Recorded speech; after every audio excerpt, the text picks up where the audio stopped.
I'm Thuan, and thank you for joining me for this podcast episode. In previous episodes, I mentioned my intention to leave Hanoi, but I wasn't sure when. Then, a few things happened, and I ended up leaving Hanoi in July this year. By the time this podcast airs, I'll probably have been back home for a month. When I was little, whenever I had to stay home and study, not allowed to go out and play, the one goal that kept me from getting discouraged was the dream of one day setting foot in Hanoi and fulfilling my dreams. And now that I'm grown, having spent a part of my youth in Hanoi. Hanoi is where I was shaped, where I experienced so much beautiful friendships, deep heartbreaks, failures, moments where I confronted my own limitations. It's also where I discovered so much about myself, found new goals in life. I can't help but feel regret leaving here, but I believe my journey in Hanoi has been quite complete. They say summer is the season of goodbyes, and this summer, I'm leaving Hanoi, leaving my friends. From now on, it'll be a very, very long time until we see each other again. Maybe years before we meet even once. We'll grow older, travel more, meet more people, develop in different directions. Perhaps the connections that once bound us will be gone by the time we reunite. No one can say for certain if the friendships we built, those sleepless nights, sharing secrets until 4 or 5 in the morning about everything under the sun, if those things will endure. But I'm absolutely sure that the memories we made together, everything we shared and built together, will never fade. During my final days in Hanoi, I felt so adrift, wondering, wow, time really flew by. My time in Hanoi is over. And leaving is never easy, whether it's leaving a place, a person, or a community. It's never easy. There'd be 1,000 reasons to stay, and I had to force myself to find just one reason to leave. Another painful thing is preparing to leave. I had to arrange my own emotions, say goodbye to my relationships, to the places I knew so well. At that moment, a million battles raged within me, between reason and emotion. One part of me wanted to stay, while another had to be strong, push it away, and remind myself that I had to move forward, I had to leave. Leaving a city where I've lived for so long is never easy, because when you move to a new city first, you lose the old faces, the old memories, the events that defined who you are. It's like truly starting a new chapter in life. And when I arrive in a new city, there will probably be a lot to sort out initially. I won't have the confidence of a local resident. I mean confidence in the sense that I won't know which restaurants are good, which route is fastest to a certain place, or where the police checkpoints are so I can drive carefully, things like that. So, there will be this hesitation, this lack of self-assurance in the beginning. Another feeling I had when leaving Hanoi was not knowing when I would return. By return, I don't mean just visiting Hanoi, coming back to see old friends, but truly returning to live there as a resident. I'm not sure if I'll ever have that chance again in my life, and I find that quite regrettable. I know for sure that even if I stayed here for another 5 days, 10 days, 1 year, 2 years, or 5 years, I would still feel regret leaving Hanoi. I think my journey here has been quite fulfilling, but regret is still regret. Now I've been home for a month. I've been away from home since high school, which is almost 10 years now. So for now, I just want to be home, recharge my energy, and then keep moving forward. As for what happens next, I'll tell you gradually in future podcast episodes because I don't even know what's coming my way. One thing is quite certain. This year, I won't be settling down in one place for too long. I also plan to take the TOEIC and HSK exams, so during these 2 months at home, I want to really focus on my English and Chinese. Perhaps in the near future, I won't be living in one fixed place for too long. And for language learning, I'll do everything online for flexibility. I'm someone who, once I have a goal, becomes very determined. So now, I just need to find a place with a well-structured roadmap, and I'll just go in there and work day and night until it's done. As for Chinese, I've just been learning the basics on YouTube. I think it's time for me to start studying seriously. I'm looking for an online class or platform to learn. So, if any of you are learning Chinese and know some cool places, please let me know. Thank you all so much. Recently, I took my mom and grandma on a trip. It was the first time I planned and arranged everything for my family to travel. That was the moment I felt all my efforts were incredibly meaningful, incredibly worthwhile. Seeing my grandma and mom so happy during the trip, I suddenly felt overwhelmingly joyful. I think it's been a very long time since I last lost my temper with my mom. Back then, I was so stubborn and difficult, always arguing and being irritable with her. Even though I'd feel incredibly sad every time, I just couldn't change. But in the last few years, I haven't gotten angry with my mom anymore. I've reached an age where I've experienced the world, and I've come to understand the burdens my mom had to carry to allow me to grow up carefree and innocent. Every time I look deep into my mother's eyes, I see that she was just a girl with so much hurt. Before she could even heal, she became a mother, and no one taught her how to raise a child well. But she tried so hard to give her child the best. And I think one of the reasons I came home early was also because of my mom. At the beginning of summer, I went to Ninh Bình. In Ninh Bình, there's Mua Cave, which has beautiful lotus ponds and other things. It's also super high up, you climb so many stairs, and the summer sun in Ninh Bình is crazy, folks, incredibly hot and stifling. But I was determined to climb to the top. So I climbed and climbed, but halfway up, my blood sugar dropped. If any of you have ever experienced low blood sugar, you'll understand. Suddenly, you feel cold all over. Blood isn't getting to your brain, your face turns pale, you can't go up or down, you just sit there and your hands and feet cramp up. At that point, I was really delirious, feeling like I could pass out at any moment. My friends around me were absolutely terrified. In that moment, I honestly thought I was going to die. At that moment, if I had had some sugar or sweet snacks to eat to raise my blood sugar, it would have helped. It would have stabilized it. But neither my friends nor anyone around us had anything sweet. As I sat on those stone steps at Mua Cave, that was the moment I started to feel delirious. And you know how people say that before you die, your life flashes before your eyes, showing you your most beautiful memories? Well, that's what happened in my head at that moment. All my beautiful memories, from childhood to adulthood, started playing back. I don't think I'd normally remember those things when I'm well, but then, suddenly, memories from when I first started remembering, around age 3, until now, flashed like a movie. At that moment, I felt both happy because I had such beautiful memories in my life, but also regretful because I truly thought I was going to die. But then, nothing bad happened. That's why I'm here now, recording with all of you. Because it was just low blood sugar. I just needed to supplement with something sweet to raise it back up, and I was fine. After that blood pressure drop, I finished my trip to Ninh Bình and got home quite late at night. My mom always tells me not to shower at night, saying it can cause strokes and things. But I have this habit of being stubborn. I often don't listen to what my parents say. I just say yes, yes, okay, but still do what I wanted. Because before, I'd showered at night and washed my hair at night and nothing ever happened. I never got sick. I even showered at night with the air conditioner on. The next day, I collapsed with an illness. And I think life has to have these kinds of turning points for us to make important decisions. That sickness was super severe. I was so sick that I couldn't speak for ages and I couldn't work for the entire week. I had to take time off, just lying in bed, constantly feverish. When I was sick, the feeling of loneliness wasn't what bothered me too much. Because after several years in Hanoi, there were times I even went to the emergency room alone. Being sick with no one to care for me wasn't usually that bad for me. But that was the moment I felt incredibly homesick, terribly homesick. That's when I truly understood the saying, fish that don't eat salt will spoil. My mom kept telling me over and over not to shower at night, but I never listened. At that time, I hadn't made a definite decision about when I'd leave Hanoi.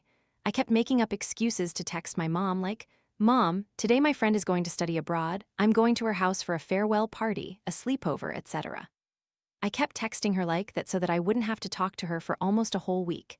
Then, on Friday morning, around 5:30, my mom called me. She was so worried. At that point, my voice was still hoarse, but I could speak again. I asked, "Are you okay? Mom hasn't been able to sleep for days. I've been so restless." At that time, there were also several fires and explosions happening in Hanoi, so my mom was scared. She didn't know if I was safe. Suddenly, tears fell from my eyes. At that moment, I felt so much love and pity for my mom. My mom told me, "Sweetie, sooner or later you're going to leave Hanoi anyway, so why don't you leave a little earlier? Because you're out there all by yourself and I worry. I can't sleep." Throughout the days I was sick, lying in bed, unable to work, I just lay there and thought and thought. And I decided that after I recovered, I would leave Hanoi. So, my goodbyes with my friends were incredibly rushed. After I started to feel a bit better, because I decided to leave Hanoi, I had to pack up my apartment and arrange my belongings to move out. My friends were all working office jobs then, so they couldn't take time off to help me. I was all alone, packing my things and taking them to the shipping center to send them back to my hometown in Dak Lak. During those times, just like when I was sick alone, I didn't feel too bad about the loneliness, but I missed home. I truly missed home then, even though I knew I would be home soon. And I also felt strong. Most things in my life I've done alone, experienced alone. I often tell myself that I am a strong person because I was raised by a strong woman. And my definition of strength isn't being tall, sturdy, and powerful. For me, strength is someone who isn't crushed by hardship, who can face challenges, thrive in unfavorable circumstances, and live independently. During times when I feel too alone, I often tell myself that I'm never truly alone. I always have my family behind me, watching over me, and I never have to feel alone. At home, I have a notebook that my parents used to write in. Back then, they weren't in a long-distance relationship, but because there weren't transportation options like today, they only saw each other occasionally. So they would write love letters to each other in that notebook. It's quite thick. By the time they got married, that notebook became a place for them to write to me from when I was born until I grew up. The very first page, from the day I came into this world, was written by my dad. He wrote, "My daughter was born on a summer night. The sky was full of stars that evening. You cried your first cry, little one, continuing your parents' lives. I came into the room and saw your mom holding you. Outside the window, the sky was soft as velvet, stars twinkling. In that moment, tears fell from my eyes.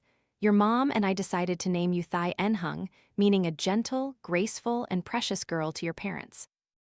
Your full name is Trin Phan Thai En, with both the Trin and Phan surnames, so you'll always remember that on a star-filled summer night, a tiny life came into your parents' world. Your mom carried you for 9 months, and I longed for your arrival every day. Welcome to our family. Some summers never return, and I will never forget the tears I shed when I heard your first cry. Signed, your dad." I apologize if anyone found the sound in this part uncomfortable. My friends often ask me, "Are you narcissistic? Do you love yourself too much?" Because sometimes they open my notebook and see a page completely filled with my name, Trin Phan Thai En, repeated over and over until it covers the entire page. They tease me, asking if I'm narcissistic to just fill a page with my name like that. And it's not just 1 or 2 pages, there are many such pages. I just smile and don't explain, but the reason for this is that whenever I face major challenges or difficulties, I write my name on paper many times. It reminds me that I carry both my father and my mother within me, bearing both the Trin and Phan surnames, and that I am a tiny being, continuing my parents' lives, born on a star-filled summer night. So I'm not allowed to give up, not allowed to be weak, and everything will be okay. From childhood to adulthood, I've always done that. Whenever I faced a difficulty, I'd fill a page like that. I used to have a separate notebook just for writing my name, but then it ran out and I thought, well, 1 notebook is enough. I keep that 1 notebook at home with my parents' letters. Whenever I write my name like that, I'll scatter it across the notebooks I'm using. In short, whenever my mind is unsettled, I'll do that. This time back home, I've been sleeping in the same room as my mom. Actually, I've never slept alone since childhood. Often, my mom and I would talk until 4 or 5 a.m. So yesterday, my mom asked me, "Why have you been single for so long after breaking up with your ex? Is it because you can't forget him, or are you too hurt to love anyone else?" So I told my mom, no, that's not it. I'm not dating anyone because I want my next partner to be the right fit, and I want to be sure that when I'm with them, I'll be the best version of myself. I want to give him the love he deserves, and I don't want to waste time on people who aren't right for me anymore. Right now, I just want to focus on myself. Then my mom kept pressing, asking if I was just putting on a brave face, or if I truly felt that way, if everything was really settled for me. Then she said, "Many things lie quietly, but once they swell into raging waves, when they reach their breaking point, their destructive power is immense." And she kept telling me, if you feel like you're scared of love or something, you should address the problem, not avoid it by saying you need more time or you need to improve yourself, because these 2 things can be done simultaneously.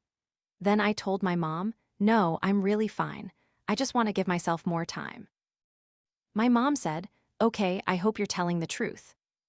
Sometimes I find it interesting. My mom never studied psychology, but what she says is often so true. When I read in the book, Jiang Zhen Psychology, there was a passage that went something like this. When a person goes through too many painful experiences, they might start to imagine worst-case scenarios to protect themselves from future surprises. It's a defense mechanism, a way for them to stay safe and ready for anything, because they're afraid that if they place their trust and hope, they might get hurt again.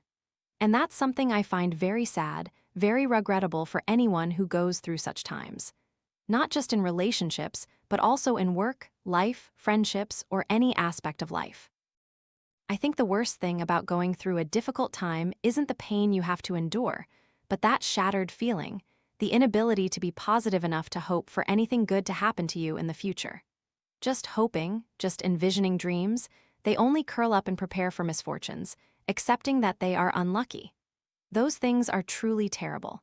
I think that's the worst thing that hardships in life can take away from a person. So in my lowest moments, I keep reminding myself and writing in my diary, please, please, you can be sad, you can be broken, but don't despair. Please don't despair. Because I think if life loses the color of hope, how can anyone keep going? Just thinking about that makes my heart ache. That day, my mom and I talked about so many things. Then suddenly she hugged me, patted my back, and asked, "Is being an adult too hard, my child?" I just froze for a moment, then I was silent, not knowing what to say. Then my mom said, "When I went south all by myself, back then there were no phones to call home like now. It was difficult in every way, I did everything alone, quietly. All I wished for then was to go home to my grandparents, to hug them. All I wished for was for someone to ask me if it was too difficult." Then my mom continued, "When you first leave university, that moment when you leave school and step out into society, so many things change and you can't adapt immediately. You'll feel a bit confused and sometimes you won't know how to solve things. Just calmly tackle one thing at a time. If something is too difficult, just call home. Your mom will help if she can. Family is for times like these, don't try to bear everything alone." Oh my goodness, at that moment, it was lucky that my mom and I were talking in the dark. Our house doesn't have a nightlight, so it was pitch black. I had to bite my finger to keep from crying. I wanted to cry so badly then, but I thought if I cried, my mom would probably worry a lot, so I just hugged her back. Often, I think I must have done a lot of good deeds in a past life to have such a wonderful mother in this one. I often think that if miracles truly exist, I wish that in another universe or another lifetime, I could be my mother's mother, so I could give her the best things, just as she did for me, to soothe the pains of her youth that she couldn't heal herself. But of course, such things don't exist in this world. So, in this life, I often tell myself that I must live well, to live for the part of her life that she missed because of me, and to strive to live so well that my mom can be proud of me.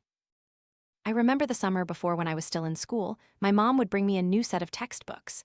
I'd eagerly look through the new curriculum, reading ahead in my literature, history, and geography books. I'd start cleaning my study desk to make room for all the new things.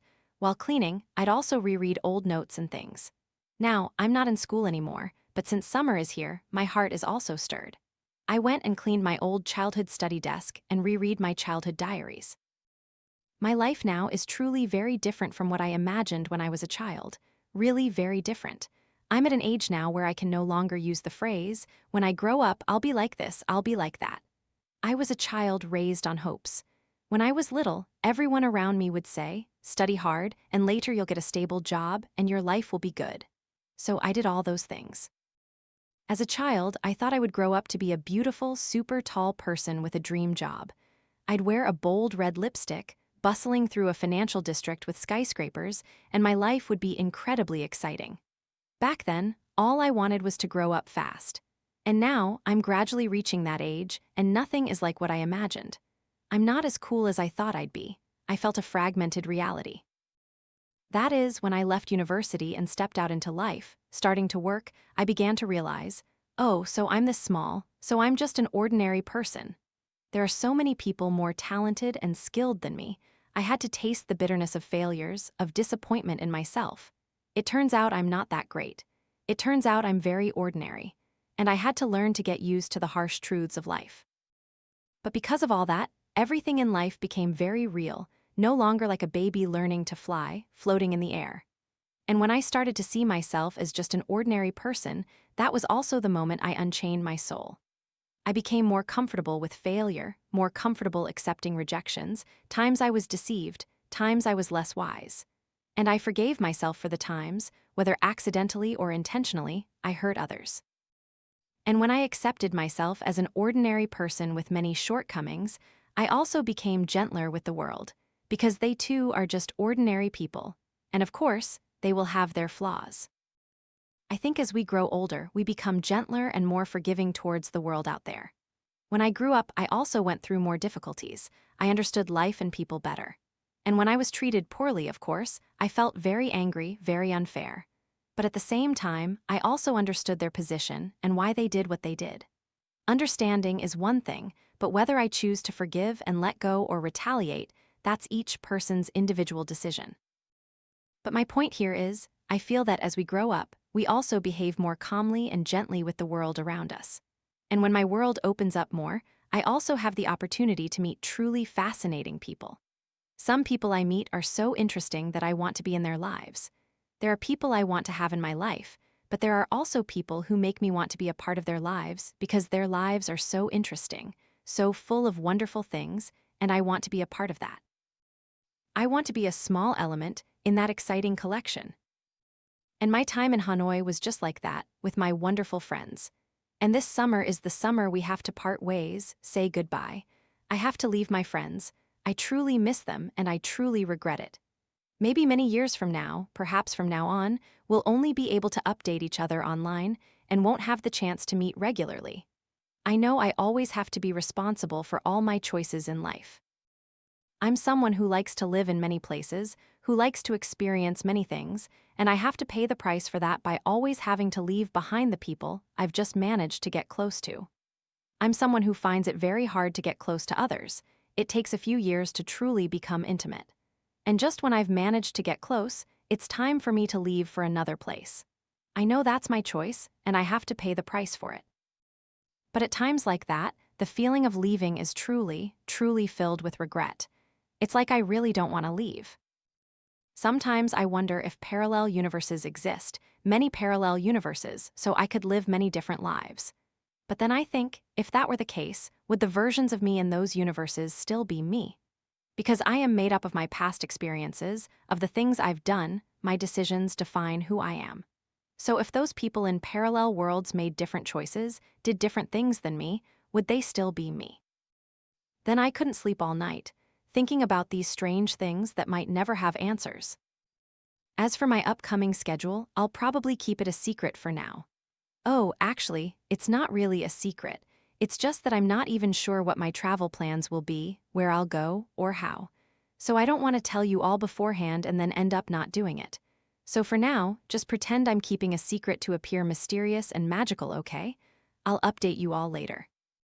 Thank you all for being here with me. Summer is the season of partings, and some summers never return forever. But I hope you will always be here with me. I look forward to your return in the next podcast episode. Thank you all for listening to this podcast episode. Goodbye and see you.